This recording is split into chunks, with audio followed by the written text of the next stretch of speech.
Welcome to Crunchy Stewardship. I'm Chrissy Rombach. And I'm Katie Fiola-Jones. We're cousins on a mission to honor God by stewarding our health spiritually, mentally, and physically. From ancestral nutrition and natural remedies to biblical finance and holistic health, we are digging deep into how God intended us to live. So grab yourself a raw milk latte and join us as we unpack the ins and outs of Crunchy Stewardship.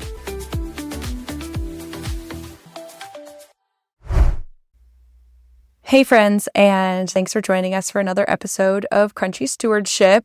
We are continuing our Fertility Series this week. We are almost done. I think we're on episode 8, and we've got a couple more after this. So it feels crazy. I feel like we've been doing this a long time, but I also am like, wow, I can't believe it's almost to an end. I hope that you've been enjoying our Fertility Series. If you have, please let us know if you have been enjoying it and what episode has been the most enlightening to you. Also, we would love to hear from you about what topics and what podcasts we should do next. We are always looking for ideas. Actually, recently, we had an influx of new members in our Facebook group, which is super exciting. It, I believe, happened through somebody mentioning our podcast in another Facebook group randomly, or maybe our Facebook group was mentioned or our podcast. I don't know. Something was mentioned, and we had probably 50 or so new members to our Facebook group, which basically doubled our Facebook group because we only had about 50 or so people in there, and that was really exciting. So if you are one of those new people who have joined our Facebook group and maybe you're checking out our podcast for the first time, we want to welcome you. Thank you for joining us and being around. And I do look at all of your submissions when you join the Facebook group to say there's a question when you join the group that asks what topics you're looking for to learn more about. And those give us ideas for new episodes to do. So I have collected all of those, and Chrissy and I will talk about them in the future to decide maybe if there is kind of another series that we should do on a certain subject. I don't know. I think at this very moment, we don't have an exact plan for what we're doing after the Fertility Series, but we have the next few episodes at least planned out. So there's that for you. And yeah, we're just really excited. So with that, I guess before we jump into our topic for the day, which will be pesticides, one of the most exciting topics, I guess. I don't know what I was going to say about that. Before we get into our episode, we always do a random revelation, which is basically one of us shares something that we've learned this past week or maybe recently, and we've written it down that we wanted to share. And it typically doesn't have to do with the podcast episode, but it's just something fun that we've learned about. Literally, it could be anything. And so this week is Chrissy's turn to share her random revelation. So Chrissy, why don't you share that with us? Yes, so my random revelation today is actually the danger of receipts. Like the kind of receipt you would get from a grocery store or from a department store or whatever kind of store you go to. They print out that receipt with the heat transfer paper, and those receipts can actually be dangerous for our endocrine systems. So they have a chemical in them that's called bisphenol A, or BPA, as a lot of people know it. It's pretty much what is in microplastics, and this chemical can seep through our skin very easily, especially the skin on our fingertips, which is very porous and very absorbent. I don't know, obviously, most people have probably seen, if you go swimming for even 15 minutes, if you're in a hot tub, your body doesn't really wrinkle, but the pads of your fingers and your toes will wrinkle. Or even sometimes if you take too long of a shower, this will happen. And so that shows that that skin, the skin on your hands and on the bottoms of your feet are very absorbent. And so touching these receipts can actually, the chemicals in the receipts can be absorbed into your body very quickly and can disrupt our endocrine system. So some things that there obviously are always something that you can do. Well, most of the time, there is something you can do about environmental hazards or risks that could impact your endocrine system or just your health in general.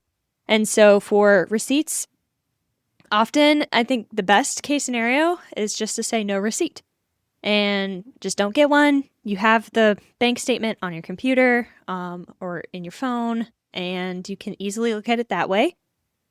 If you do need to get the receipt, though, a lot of people will say, like, only touch it for a short period of time. Like, touch it, put it straight into the bag, or just try to pull your sleeve down and hold it with your sleeve that way, so you don't actually end up touching the receipt directly onto your skin. So there are some strategies to avoid touching these receipts. I have definitely used some of them. I'm very much in the camp of touch it quick and get rid of it.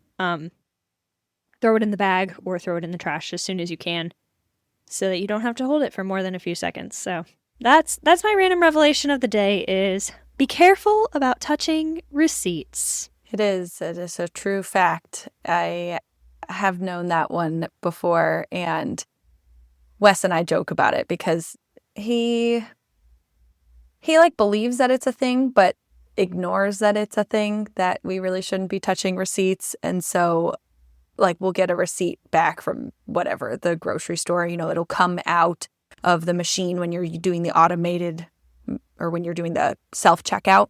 And I'm always like, you take it. And I like force him to do it. And he's like, whatever. And he grabs it and throws it in the grocery bag. And I'm like, no, don't let it touch our food. And it's funny. And I found a meme. So we moved here to Michigan almost exactly a year ago. We're getting close to a year. We're a month away from a whole year, which is...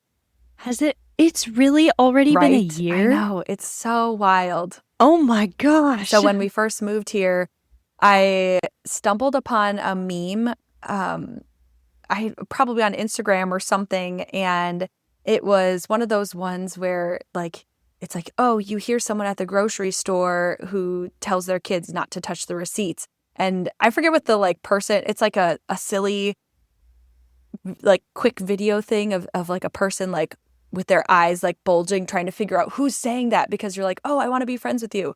And I sent that one to my girlfriends back in Colorado. And I was like, this is how I'm going to make friends here in Michigan, is just listening for people to talk about crunchy things like this, like not touching receipts.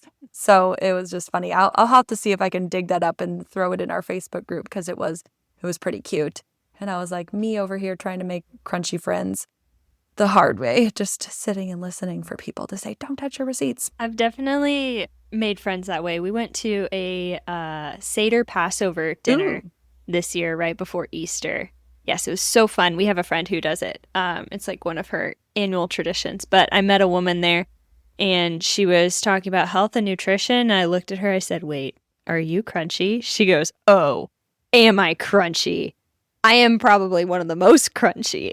And then turns out she was more crunchy than me. And we just talked all night long about crunchy stuff. And then her friend and my husband and Max were talking about theology books all night long. And it was like these two conversations of like, Max's greatest interest is theology books. My greatest interest is health and wellness. I'm like, we both found a little buddy at this party. That sounds so to talk good. about our favorite thing. I wish it was that easy because sometimes it's really hard. And I mean, you also get the people who they start learning that you're crunchy and they're like, oh, you're crunchy. And they kind of get turned off by that. And that's not fun. Right. You have to be kind of careful. Like, what kind of things do you share at first? Like, I'm not going to come right in and be like, all medications are bad. You shouldn't be taking any medications. Because then I get a lot of flack for it.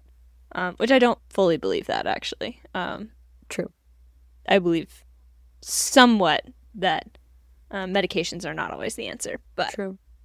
I think it's easier to lead with, I mostly eat just like real food, the food that God created. If God created the food, then I'll eat it. But I usually try to stay away from processed things or anything that was created by people. And usually when I say that, people are like, oh, yeah, that makes a lot of sense. Of course. Yeah.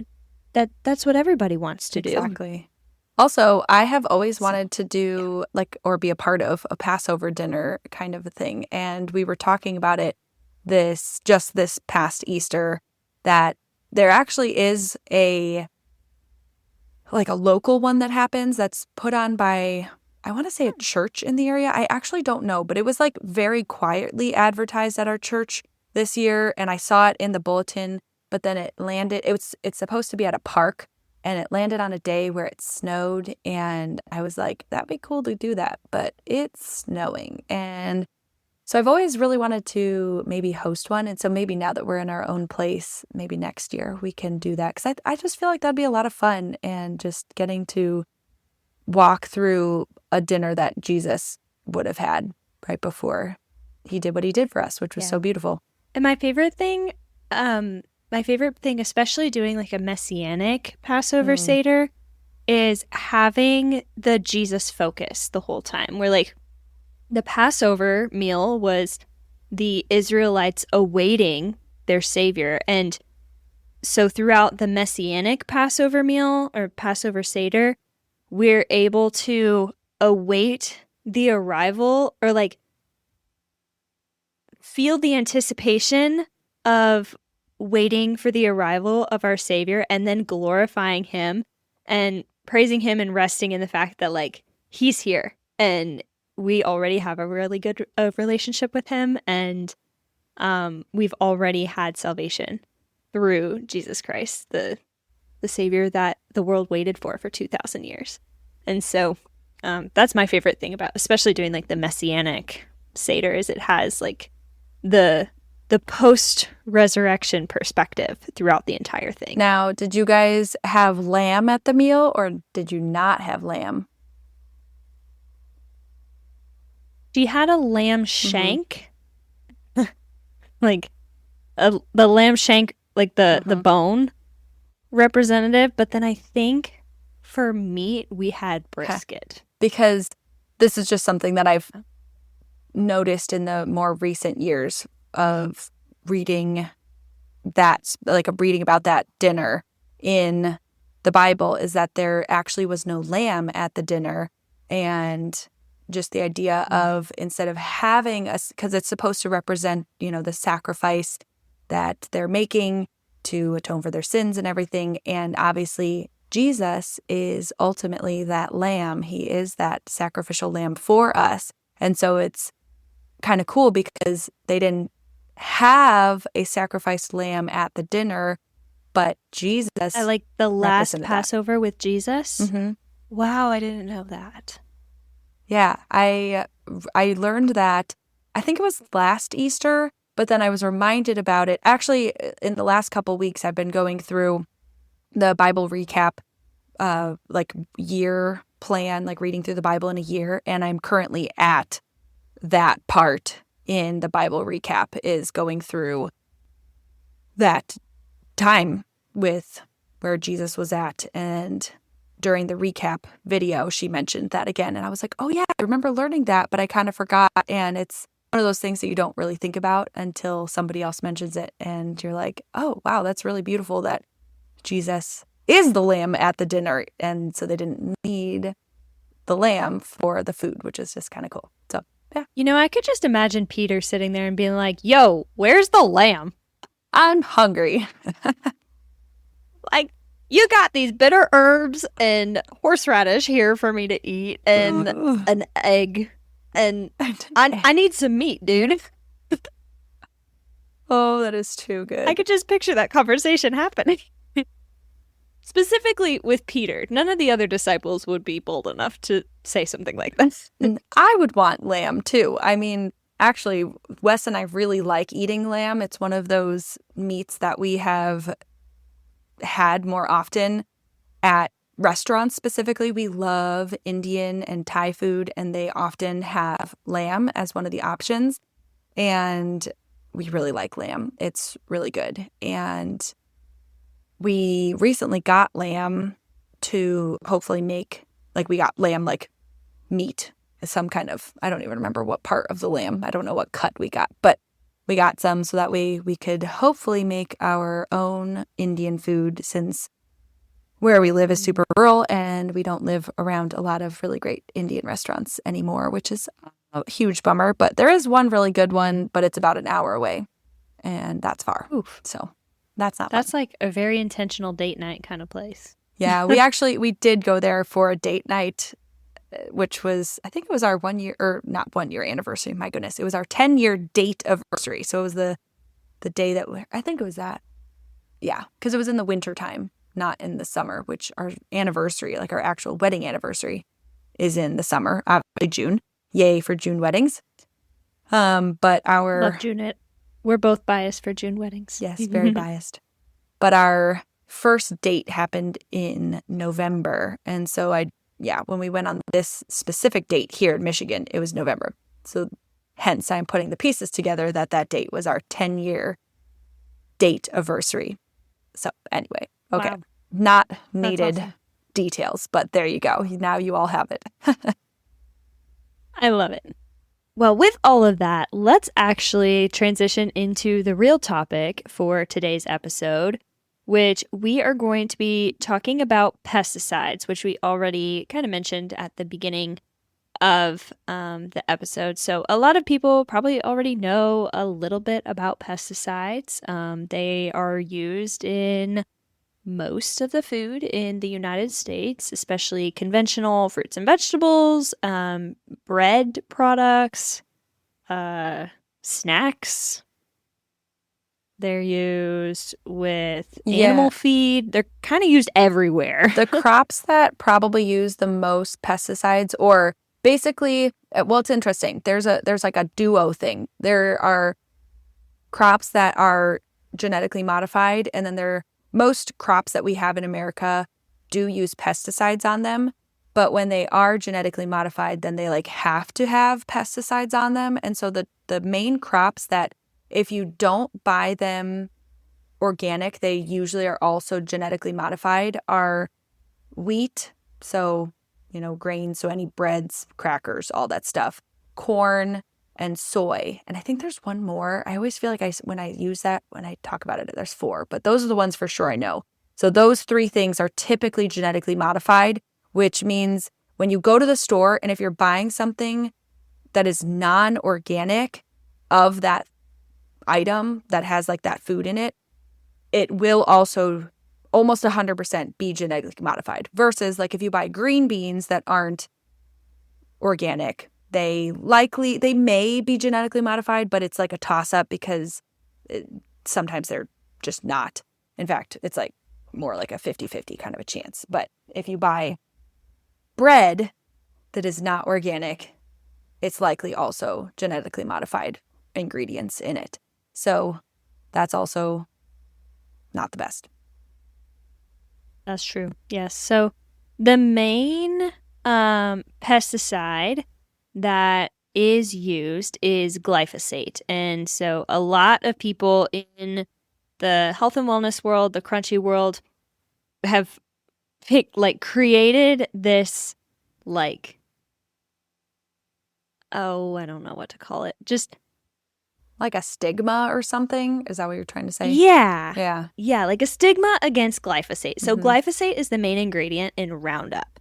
Roundup is the weed killer that your grandpa uses to spray the weeds in the driveway or spray the weeds in the lawn or in the flower beds and everything like that. And it works great for killing weeds, but, it's designed to kill living things. And so when we put that in or on our food and then eat this product that is designed to kill living things by disrupting the cellular metabolism, we are proposing a huge risk to ourselves by essentially eating poison, pretty much. Now, the United States does have regulations as to how much is considered quote unquote safe, specifically with the grass characterization. So if something is grass, GRAS, it is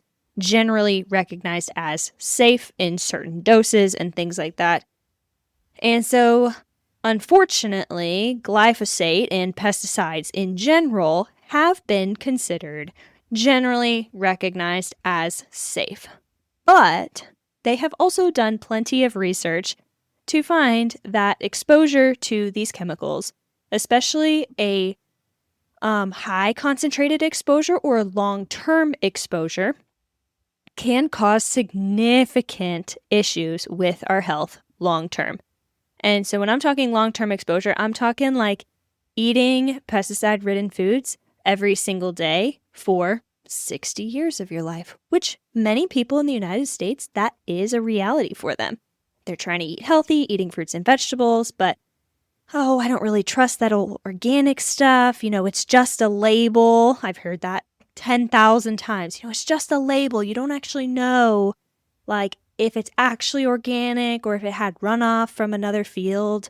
But the reality is, if you're not eating organic food, then you can guarantee it has glyphosate and other pesticides in it, which can and will disrupt your health in the long run. So we're going to go through some specific health disruptions that can be caused by these exposures to pesticides. The first one being cancer risk. So, as we said, pesticides are designed to kill living things. Cancer is formed in the body when a cell's reproductive cycle gets messed with. So cells in general have a checks and balances system. So we're going back to ninth grade chemistry, or ninth grade? No, ninth grade biology. Here we go. Nice. Going back to ninth grade biology with cellular reproduction, okay? When cells are replicating in the body, they replicate their DNA, and then through mitosis, if you remember that big word, they split and create 2 new cells. And then they grow a little bit more, replicate their DNA, split, and create more cells. So there is a checks and balances system in the body that tells the body, hey, in this section where there might be a scrape or an abrasion or an injury, we need to create more cells to heal it.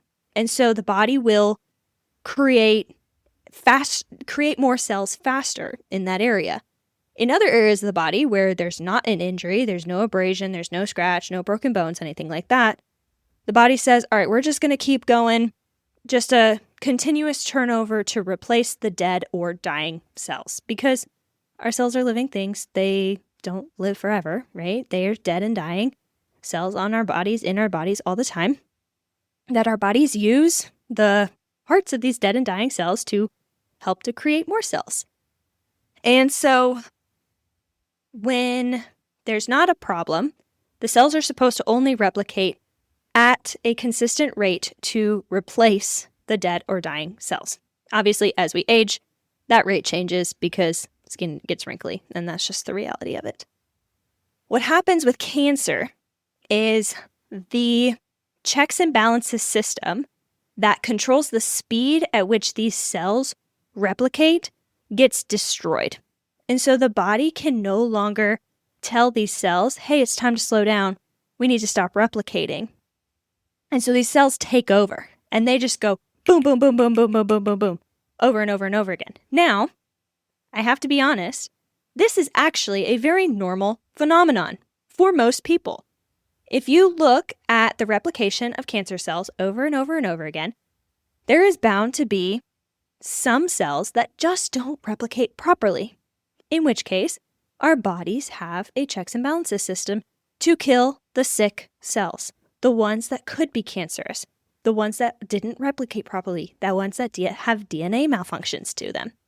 And our bodies are designed to recognize that and kill that sick cell so it doesn't cause illness throughout the entire rest of the body.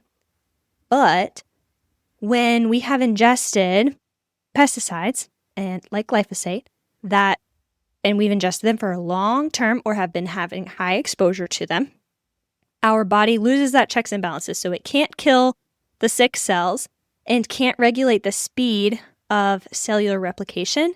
And so these cells just replicate themselves without any sort of checks and balances. And we have seen in the government, when the checks and balances go out the window, we got problems.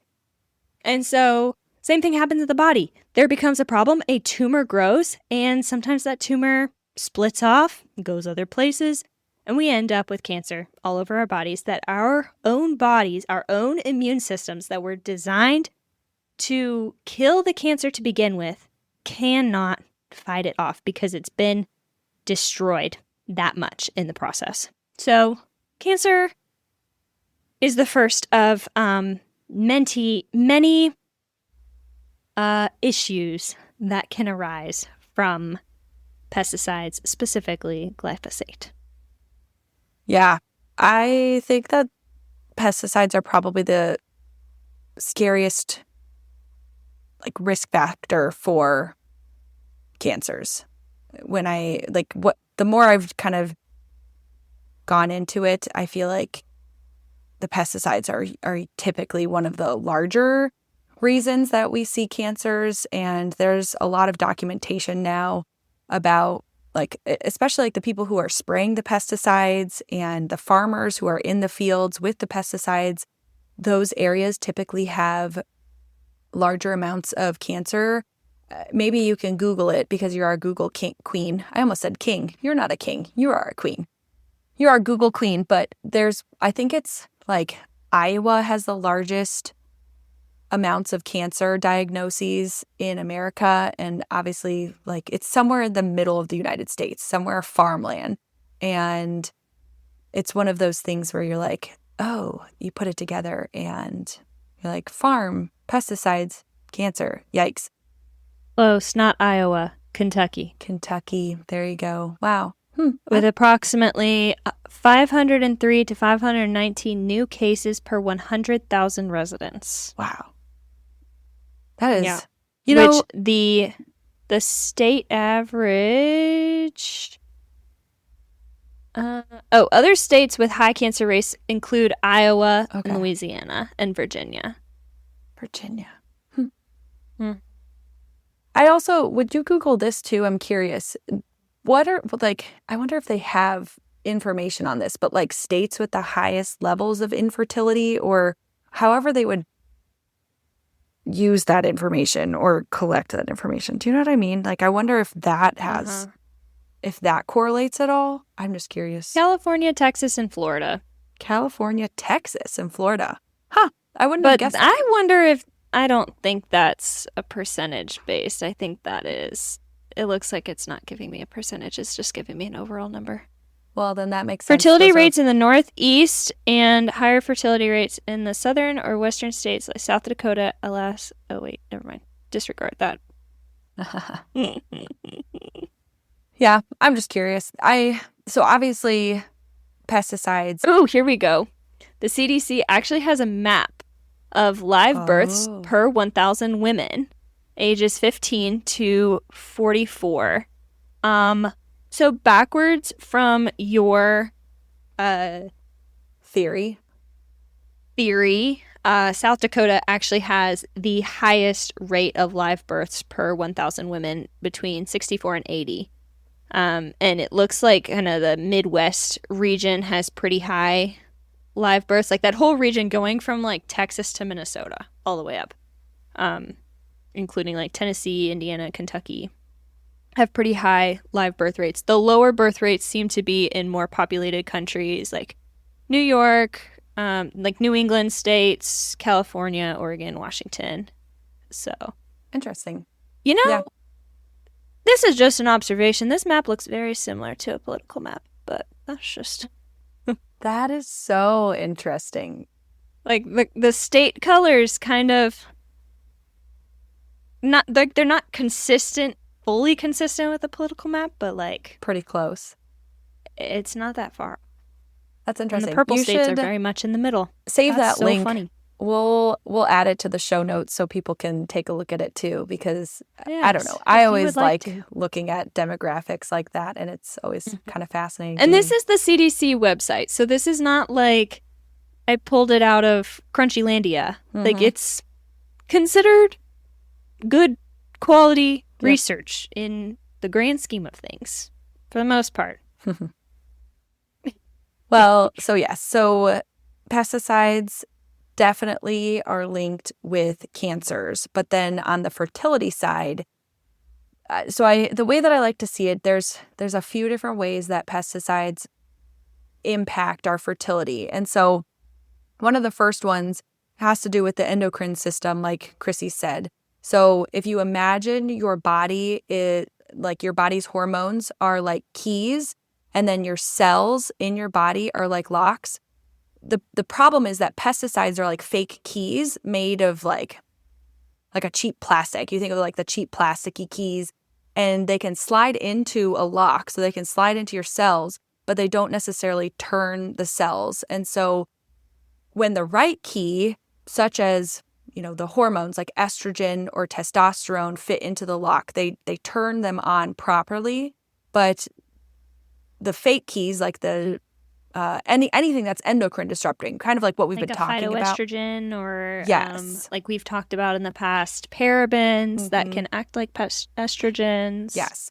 All these things can get in there, and then they don't turn the cell on properly. And that cell might be telling your body to produce sperm a certain way, or to release an egg, or to do its job properly. But when they're told to do something different, or they're not told to do something specific, then the message is not being received to the body properly. And so it's kind of like jamming the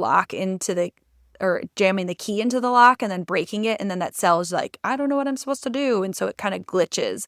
And so that's like one of the first things. And one of the things that can happen with that is it can ultimately impact the sperm health. And so if the cells aren't telling the body to produce sperm a specific way, or they're telling it to produce sperm the incorrect way, then you're going to have a lot of problems with eggs being fertilized when the sperm isn't coming out properly. I talked about in our male episode about like sperm morphology and how sperm can like look different, like the heads of the sperm can look different. The tails of the sperm, they could be misshapen and everything. And so when that happens, you have a less likely chance of actually fertilizing an egg. And so if the sperm isn't being told to grow the right way, then it can't happen. And so pesticides ultimately do that to sperm. And they also act like if you think about like sperm are going through, the women, and it's like trying to get to the egg, right? Chrissy talked all about that in both our male and female. It's funny. My mom made fun of me. She called me today. She goes, Chrissy, I was just listening to you. I said, really? She said, yes, I was listening to you talk about swimmability of the sperm. I made that word up. But it's so true. Like the sperm need to have good swimmabilities. Yes. Well, because they're like little explorers, right? They're like going through all these caves, trying to figure out like how to get to the like treasure at the end of the tunnel. It is the ultimate cave with plenty of ridges and stalagmites and stalactites. Crazy. And they're battling against other little spermies like we talked about. It's like they're all trying to race there. And they're also battling against a huge current that's pushing them the opposite direction. Yes. Whichever one wins is just a tough guy. Strong swimmers, man. Wow. Strong swimmers. But they're like going through the tunnel, they need to have like a clear map basically to get there. And they need a strong motor, like swimmability, like Chrissy's saying. Like they really need to be strong in order to get there, because if they're weak, if they're built, like if they grew improperly because the keys weren't fitting into the cells right, then the pesticides ultimately act kind of like an interference on the map of where they're supposed to go. And they scramble this map up to make it really confusing for the pesticide, or for not the pesticides to get there, but for the sperm to actually get to the egg. And so it's kind of like they're stalled because of the pesticides. They get lost and they go in circles versus like knowing clearly where to go. And then interestingly enough, we kind of talked about the placenta. What, that was last episode? Can I actually say something about that? Go ahead. Mm-hmm. One thing I learned through getting lost in Instagram landia is apparently the egg. So when the woman's body releases an egg, it actually gives off like little signals. I guess we could call them pheromones, but it's probably some sort of hormone. I don't know exactly what hormone, but that like brings more sperm towards it. And so the sperm are like naturally attracted towards that specific direction of where the egg, like the smell of the egg is in the body. Because, there's 2 fallopian tubes. They got to choose one. That's true. Yeah. And half of them do go the wrong way, but. It's like the testing of mice where they like put them in the maze, and they put the cheese at the end of the maze and they're like, okay, get to the end of the cheese. And they have to like smell their way through the maze. Okay, that's silly. But okay, that's a really good point that you said that it's a hormone that ultimately is produced by the egg in order for the sperm to figure out where to go. Because again, if the endocrine system is not working properly and you have something like pesticides impacting it, or the microplastics or the phthalates or fragrances and all of the things that we've been talking about these last several episodes, if any of them are throwing the endocrine system off, then I'm sure that that specific hormone that's supposed to be released in that process is also impacted, just as many of the other hormones are. Oh, for sure. And I think that goes back to egg health too, which, like the quality of a woman's eggs are somewhat determined before she's born, because the eggs are formed in the womb when a baby girl is, what did I say, 8 weeks gestation or something like that. But nonetheless, they're not completely mature yet until they're released. And so as a woman, we have control over that final maturity stage of our own eggs to make sure that we are releasing quality eggs that are going to be able to survive and create a baby. Yeah, I think so. That's actually one of the points that I had written down. One of the most mind-blowing parts of all of this is kind of like the generational effect that all of these toxins have on our bodies and on humans. It's kind of like, I think it's about 3 generations. So yeah, when a woman is pregnant with a daughter specifically, that daughter is already developing those eggs. And then like the ones that she's going to then eventually produce babies with. And so that means if that pregnant mom is exposed to heavy pesticides or all these other toxins, she is potentially affecting like 3 generations all at once. Herself is included in that, and then her growing baby, and then her future grandchildren. It's like, or like the blueprint of them, right? Because it's the eggs. And so that's one of the like points that I had. And we've talked about that a little bit, especially with the nutrition, because that was one of those things that Weston A. Price found out when he was doing his studies, was that the impact that nutrition had on humanity is like 3-fold. It's like that person specifically who's eating the food, their babies that they're pregnant with, and then the babies that are in the baby's womb, basically. It's like craziness that we have this long-term effect. The half babies that are in the baby's ovaries. Yes. Half babies. They're not in the womb yet. That would be like Inception, basically. Yes. So it feels like a really heavy weight, especially for us women, because like when we're pregnant, it's like, okay, do we have a baby, like a baby girl in there who, then we're impacting the eggs of that baby who will then eventually have babies one day.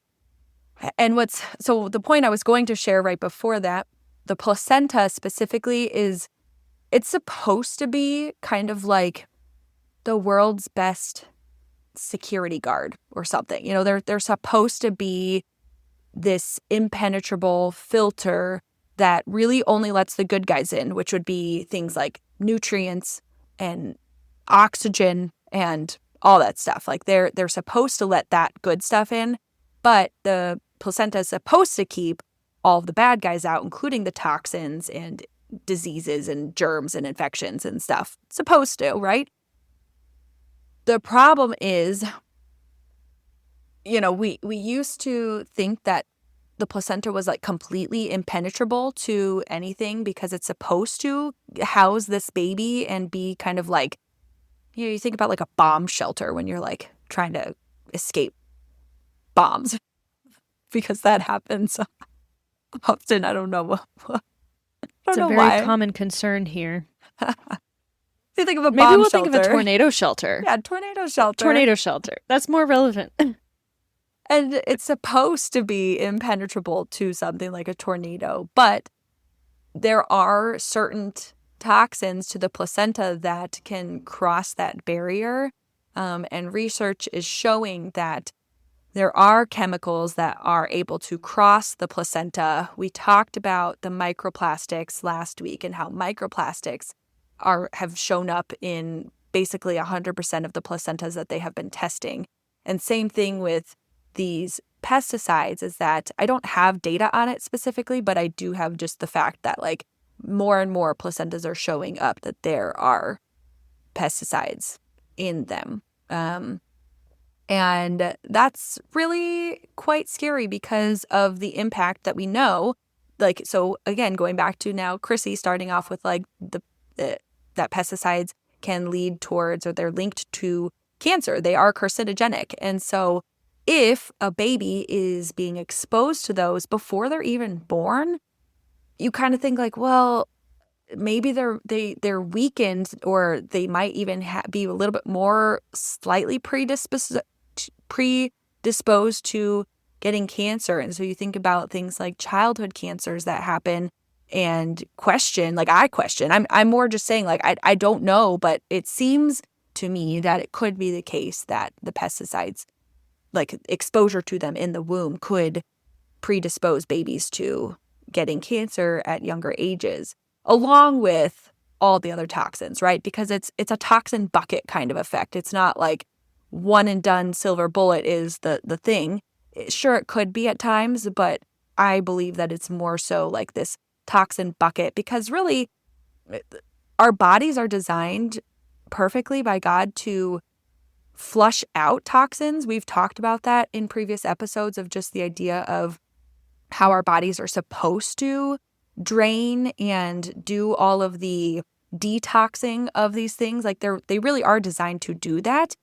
However, when there are so many toxins coming in, you think about a bucket with just a small hole at the top, and the hole is letting the toxins out, but not at the same rate that toxins are coming in. And so if you have this overload of toxins in your body, it can lead to all sorts of disruption, starting with us in the womb and leading to fertility challenges, and then potentially even something like a cancer one day. Yeah. One other thing that it can exposure to pesticides can lead to is neurological effects.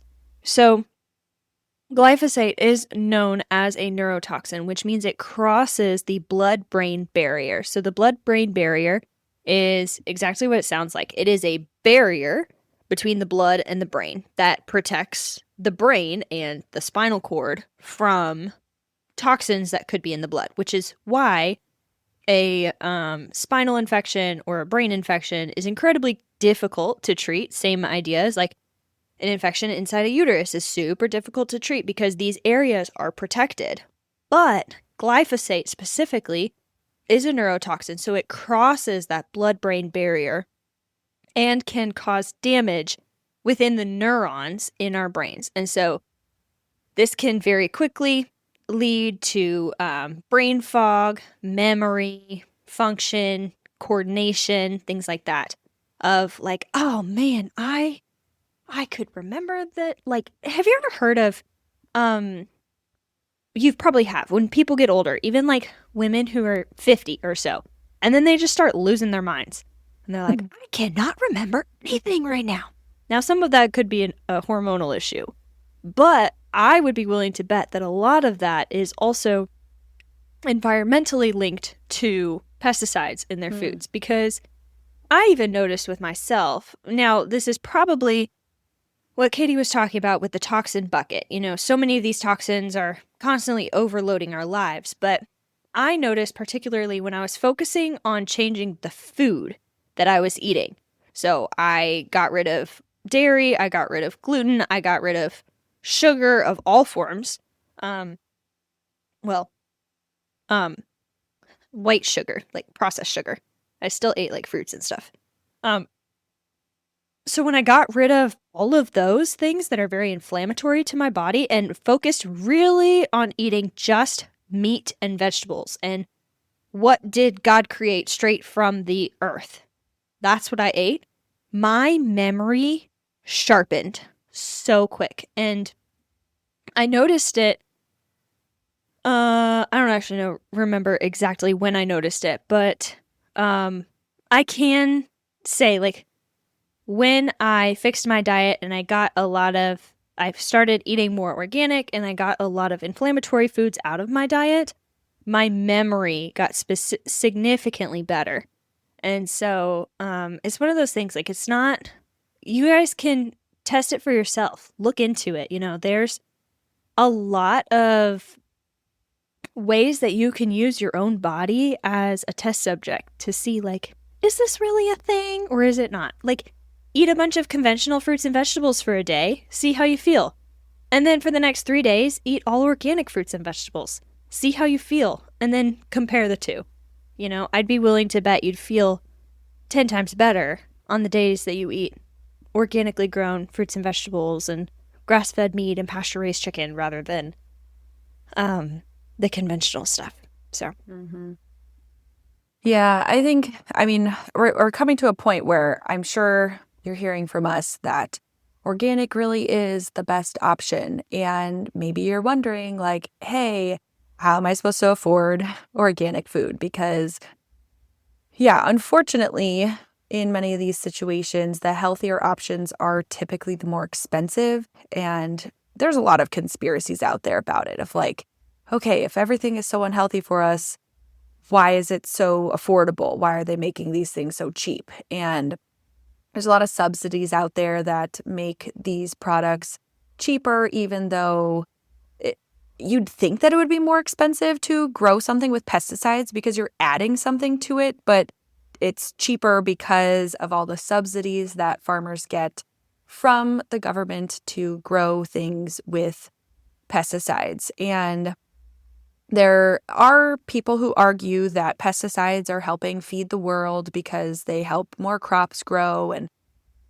there's a lot more I could say about that. And I don't feel like right now is necessarily the right place or time to say it because there's a lot of studies out there that the pesticides ultimately impact our food supply negatively over the long term. Yes. ultimately, stay tuned. We will get to this Yes. conversation. I'm sure in another episode it will come out eventually. Yes. There's just a lot. There's a lot to be said, and there's a lot of information that I have collected about the impact of pesticides long term on our general food supply, because there is that debate. And we actually have people here in Michigan who work in the pesticide industry, which is very fascinating to me, talking to people one-on-one and just trying to hear what they believe to be true about pesticides compared to what I've been learning from other sources about pesticides. And, many people believe that pesticides are helping the food supply.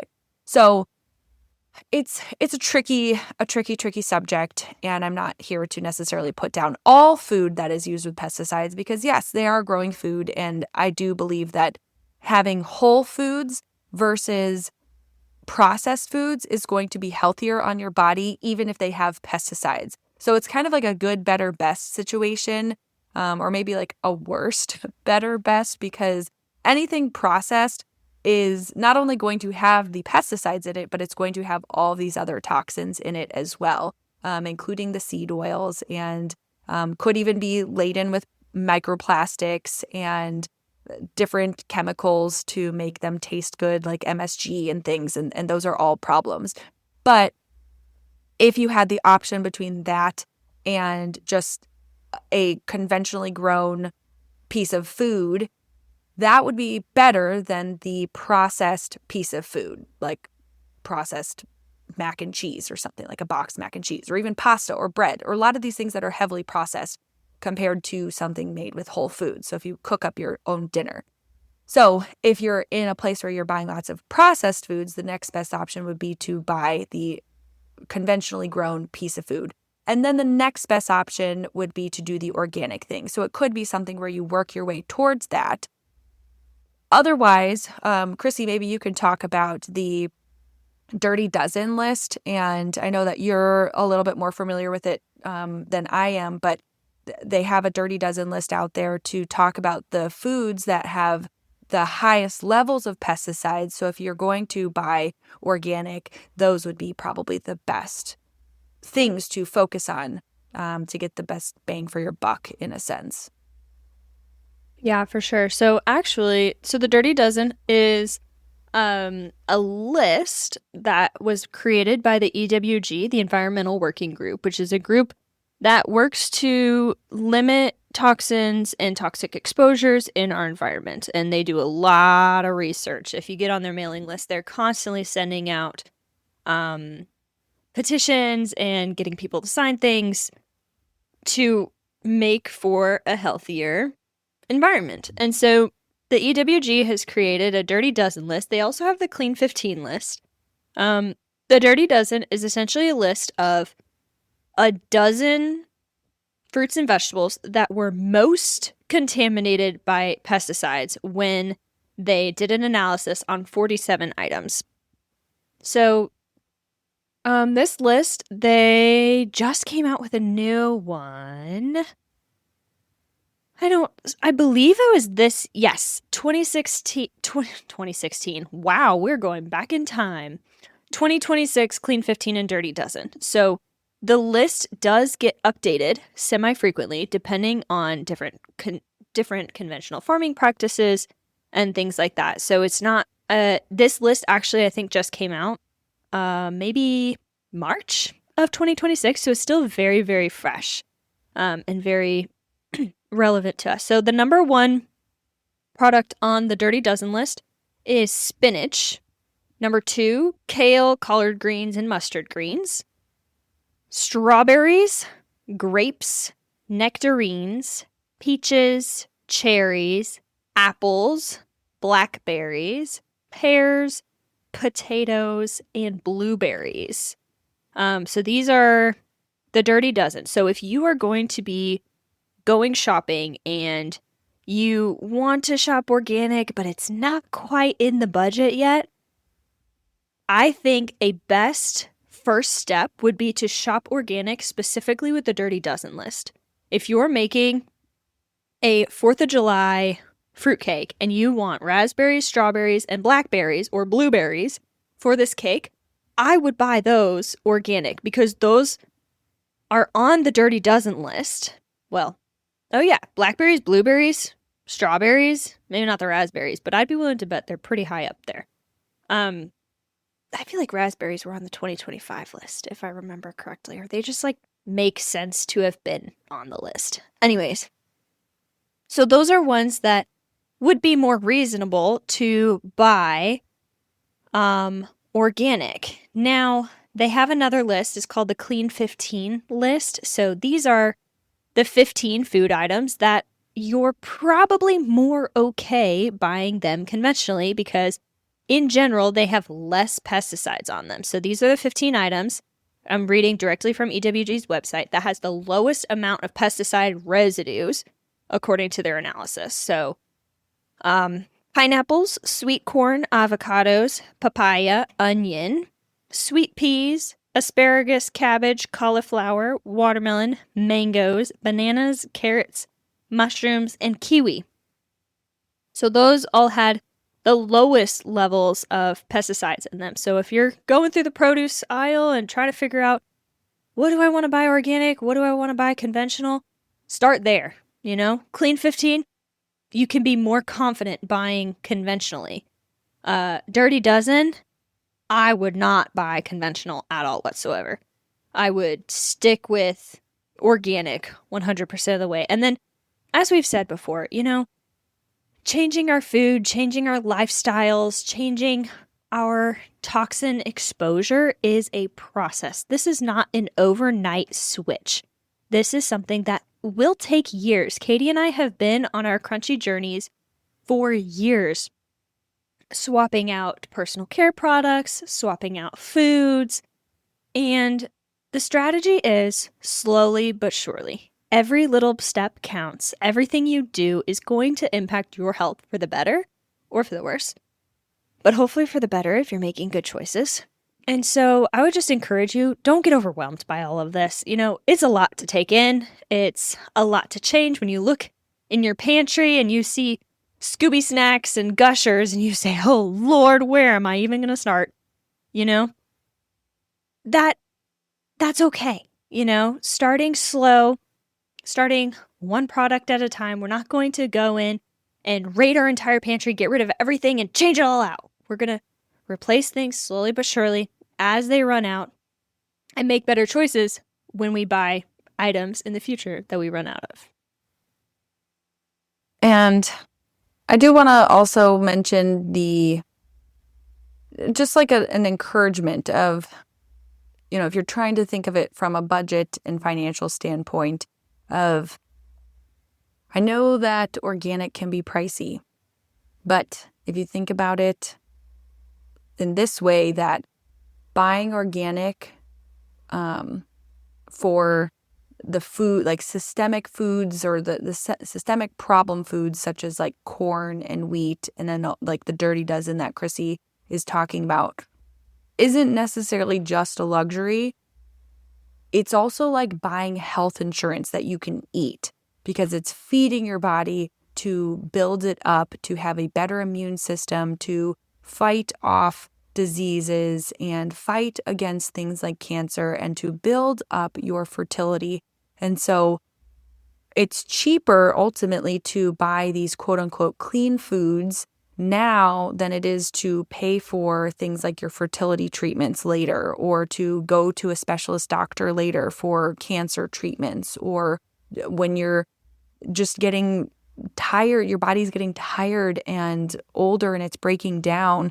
If you feed yourself these things that are going to build your body up now, it ultimately is cheaper in the long run. And I know that doesn't necessarily solve the problem today with the budget, but if you start to think about it that way, it also kind of helps you to reprioritize other areas of your life. And that's what we have done with our budget. Is our grocery budget has grown over the last few years. And yes, we've added people to our family, but we've also started to learn more of the importance of buying these foods, these healthier foods for our body that are going to build our bodies up, so that we're not going to the doctor as often in the future and we don't need to have as many interventions later.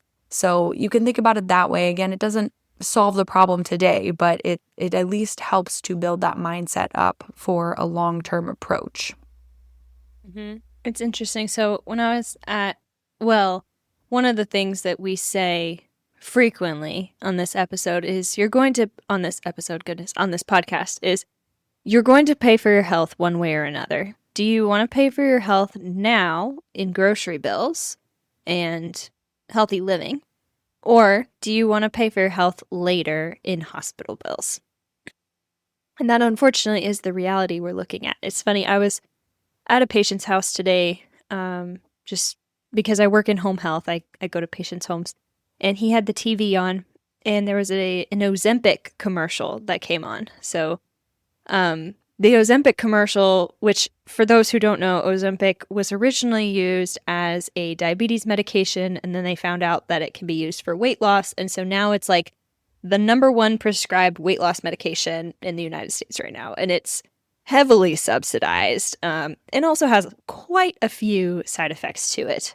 As I have learned speaking to a lot of my patients who have been prescribed Ozempic, it's not a fun drug to be on. All in all, the commercial was advertising Ozempic, and they said, Ozempic, only $75 a month. You can get it easy. And I just got to thinking, I said, man, if we could increase our grocery budget by $75 a month. Instead of buying this medication that is going to make you lose weight, but also make you lose muscle mass and bone density and potentially have neurological side effects to it. Like, if we could spend that $75 that we would spend on a medication and spend it on our groceries or buying higher quality food or maybe a gym membership or something like that, like that $75 a month is going to go so much farther than the $75 a month that you would spend on any medication. Ozempic is just the example that I heard today. But really, it's any medication. If you think of like how much money a month, how much money per month do you spend on your medications? And if you were able to take that money and instead spend it on your food, like how much would your health benefit from that? Obviously, it's going to be a transition because you can't just cold turkey your medications because that's dangerous in and of itself too. So it's all a process, and I just want to encourage you that it's a process that's very doable and manageable, and it looks different for everyone also. Like, yes, Katie and I are the ones talking about this, but Katie's crunchy journey looks completely different from my crunchy journey.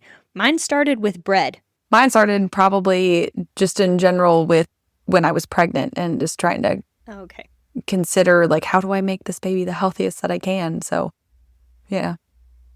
Yeah. And mine started with eating bread because I love bread. And I realized it was not good for me. So, yeah, everyone's journey looks different, sounds different, has a different rate, different speed, different implementations. You know, Katie has a garden. I live in an apartment. I have herbs, you know?